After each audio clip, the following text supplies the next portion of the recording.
तर कोणता चॅप्टर बघितला आपण? Surgical fibres, sutures and surgical dressings. In that we seen surgical fibres, plant fibres, animal fibres, regenerated and synthetic fibres and their classification. त्यामध्ये काय काय बघितलं होतं आपण? कॉटन बघितलं. कॉटनचे in detail geographical source, biological source, preparation of absorbent cotton, their organoleptic characters, extra features, standards and microscopic characters, chemical taste, chemical constituent. After that jute, then hemp, flax, silk and wool. त्यानंतर आपण कोणता topic बघणार आहेत तर types of fibres. कोणते कोणते fibres आहेत तर फायबर्सचे कोणते कोणते टाइप्स आहेत? There are 2 types of fiber, one which are obtained from natural sources and other which are man-made. कोणते कोणते? पहिला आहे जो की कुठून ऑप्टेन केलेला आहे, which are obtain from natural sources and other which are manmade. In that first, fibres which are obtain from natural sources are called natural fibres. Simple आहे. जे फायबर्स कुठून ऑप्टेन केलेले आहेत तर नॅचरल सोर्सेसपासून, त्यांना काय म्हणतात? Natural fibres. The fibres which obtain from natural sources are called natural fibres. For example कोणते कोणते आहेत बघा. एक्झाम्पल आहेत कॉटन, सिल्क, वूल एक्सेट्रा. कोणते कोणते आहेत? Cotton, silk, wool etcetera. After that fibres which are man-made are called man-made or synthetic fibers. जे पण काही फायबर्स आहेत तर ते कसे बनवलेले आहेत तर man-made म्हणजे man-made जे बनवलेले आहेत, किंवा त्यांना काय म्हणतात? सिंथेटिक फायबर्स किंवा man-made फायबर्स. त्यानंतर for example rayon, nylon, polyester etcetera. तर हे झाले टाइप्स ऑफ फायबर्स. त्यामध्ये आहेत 2 फायबर्स, एक synthetic or manmade and first is natural. Natural means the fibre which obtain from natural sources are called natural fibre. त्याचे example आहे cotton, silk, wool. त्यानंतर manmade fibre जे आहे किंवा सिंथेटिक फायबर आहे, त्यामध्ये एक्झाम्पल आहे रेयॉन, नायलॉन, पॉलिस्टर. नेक्स्ट बघा manmade synthetic fibres. Manmade or synthetic fibres. Fibres made by chemical synthesis are often called synthetic fibres. Fibres made by, fibres कशापासून made केलेले, कशापासून बनवलेले? Fibres made by chemical synthesis are often called synthetic fibre. जे पण काही fibres आहेत ते कसे बनवलेले तर केमिकल सिंथेसिस करून, त्यांना काय म्हणतात?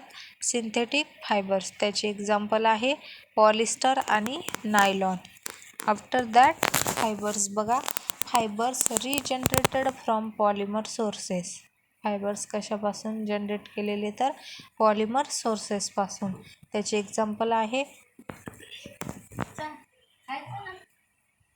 एक्झाम्पल आहे रेयॉन आणि ॲसिटेट. नेक्स्ट बघा नायलॉन. नायलॉन काय आहे तर कोणतं फायबर आहे nylon? Man-made or synthetic fibre. जे की कसं बनवलेलं आहे? Fibres made by chemical synthesis. त्याचे एक्झाम्पल आहे पॉलिस्टर आणि नायलॉन. त्यानंतर नायलॉन इज फर्स्ट. तर नायलॉनमध्ये काय काय येते बघू. Nylon is the polymer of adipic acid and hexamethylene diamide. काय आहे नायलॉन? नायलॉन इज द पॉलिमर आहे कसं? Adipic acid and hexamethylene diamide. त्यानंतर nylon is synthesized from coal, water and air. कशापासून सिंथेसाइज करतात? कशापासून? तर कोल, वॉटर अँड एअर, पाणी, कोळसा आणि हवा. त्यानंतर the fibres are highly lustrous to dull. Fibres are highly lustrous to dull.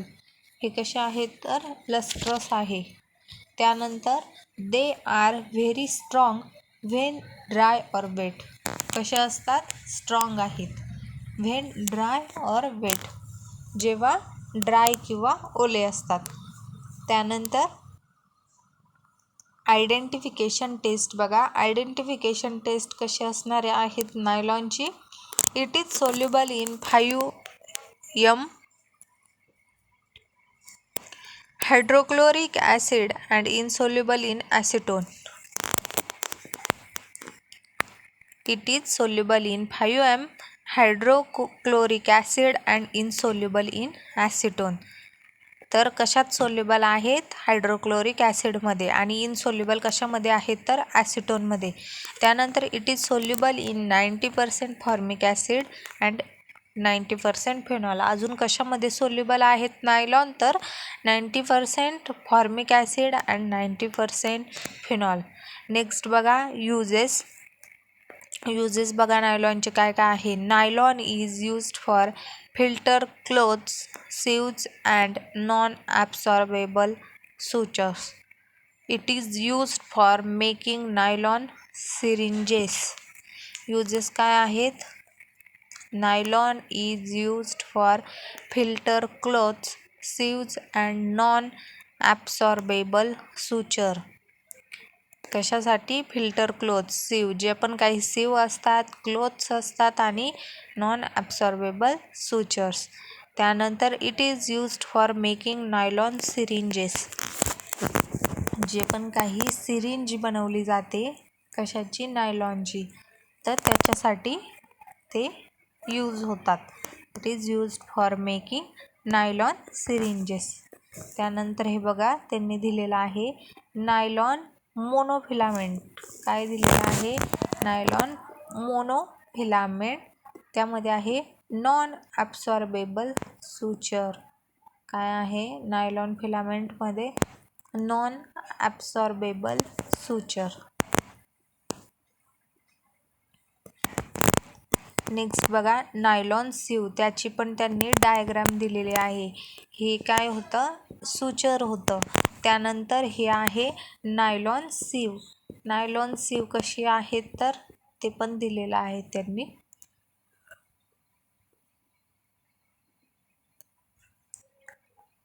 जी की कशापासून बनलेली आहे? नायलॉन. तर नायलॉनचा कुठे कुठे यूज होतो? तर हे बघा नायलॉनचं स्ट्रक्चर दाखवलेलं आहे. Nylon 6 and nylon 6. After that next one point is our rayon.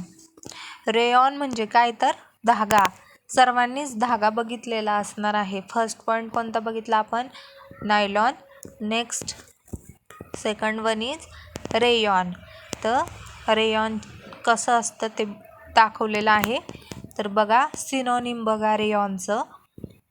Regenerated cellulose, viscose rayon. काय आहे? Regenerated cellulose, viscose rayon. Source बघा. It is an artificial fibre. Source काय आहे? It is an artificial fibre. कसं आहे? Artificial.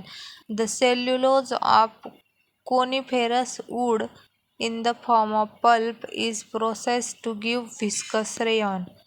It is an artificial fiber. The cellulose of coniferous wood in the form of pulp processed to give viscous rayon. त्यानंतर बघा त्याची process दिलेली आहे. First आहे वूड पल्प. कशापासून?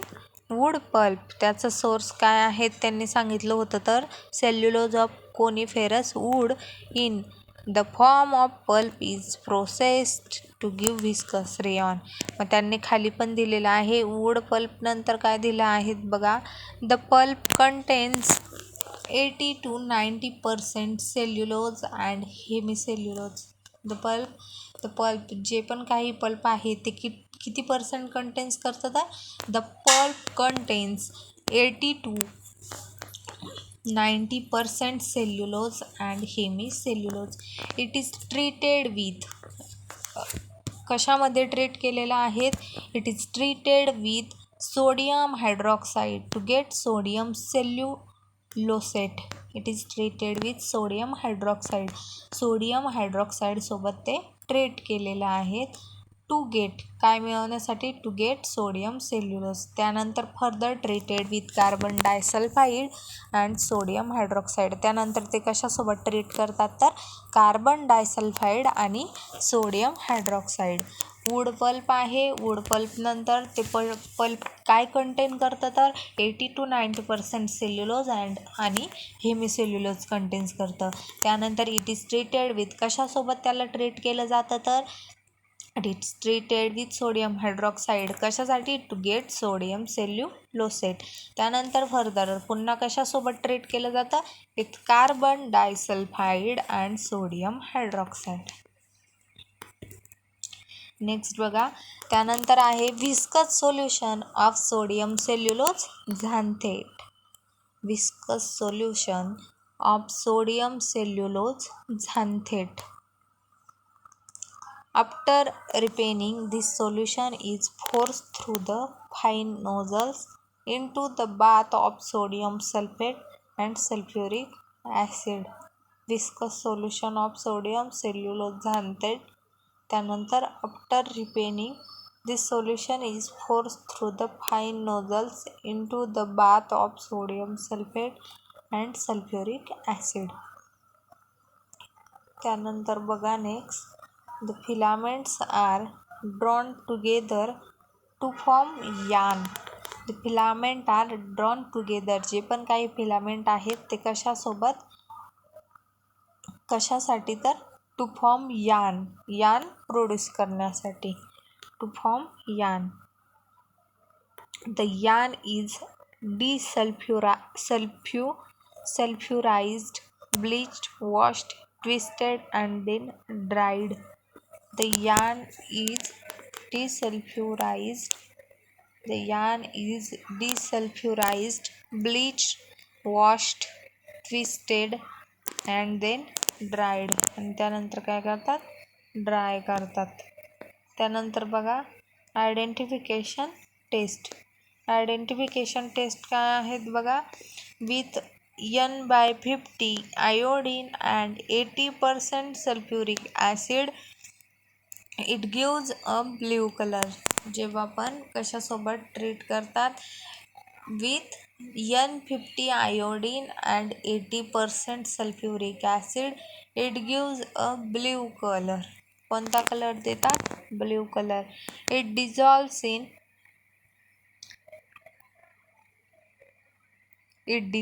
In 60% cold sulphuric acid. कशासोबत डिझॉल्व करतात कशामध्ये डिझॉल्व करतात. It dissolves in 60% cold sulphuric acid. त्यानंतर त्याची युजेस बघा. युजेस काय आहेत. It is mainly used for making fabrics, preparation of surgical dressing and viscose rayon absorbent wool. कशामध्ये यूज आहे तर फॅब्रिक्स मेकिंगमध्ये, सर्जिकल ड्रेसिंग प्रिपरेशन आणि व्हिस्कस रेयॉन ॲब्सॉर्बंट वूलमध्ये. हे झाले त्याचे युजेस. त्यानंतर बघा त्यांनी रेयॉन स्वॅब दाखवलेला आहे आणि रेयॉन विपरची फोटो दाखवलेले आहेत. तर त्यामध्ये फर्स्ट आहे रेयॉन स्वॅब आणि रेयॉन वायपर.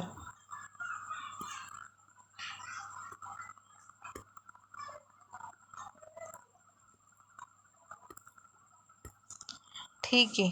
तर आपण आज एवढंच बघूया. कोणते कोणते पॉईंट बघितले आपण तर मग आज रेयॉन आणि nylon. Okay. Synthetic fibre man-made fibre आणि टाईप्स ऑफ फायबर. थँक्यू.